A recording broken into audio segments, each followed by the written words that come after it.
So I just got back from my local library, picked up this American Heritage College Dictionary from 2005 to look up the words fascist and fascism.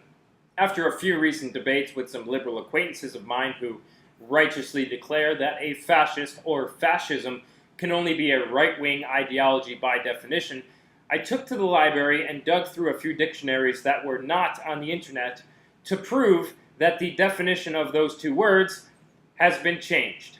This dictionary is from 2005, and after a few hours of research at the library, I found that any dictionary that predates 2009 has a certain definition of the word fascism, the correct one, and any dictionary that postdates 2009 has the new updated definition of fascism and fascist updated with right-wing. So first let me show you the incorrect liberal version of the definition of fascism.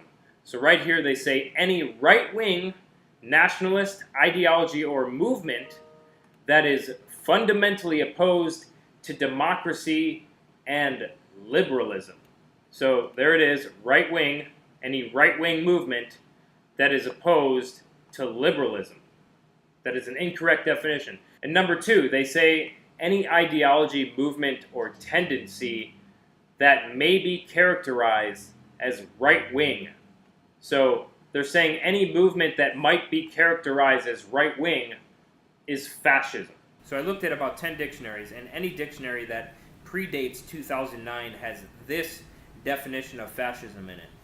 A system of government marked by a totalitarian dictator, socio-economic control, suppression of the opposition, a policy of belligerent nationalism and racism, a political philosophy or movement based on or advocating such a system.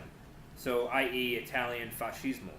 So this is the correct definition of fascism. Upon reviewing the correct definition of the word fascism in a few dictionaries in the library, one of the things that stood out to me the most was the part that says suppression of the opposition. Suppression of the opposition. What does that remind you of?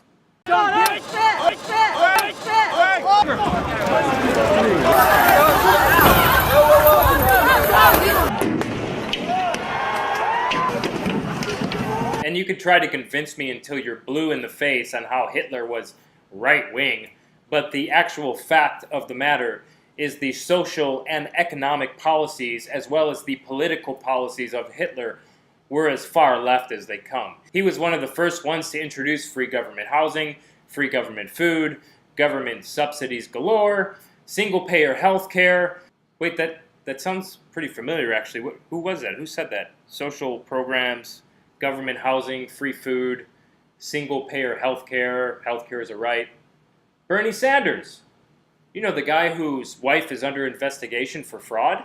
CNN fake news. What do you think? So the next time that someone says fascism is a right-wing ideology, just show them this video. Also, please give this video a like because it pushes the algorithms in YouTube to show this video more. And subscribe if you haven't already.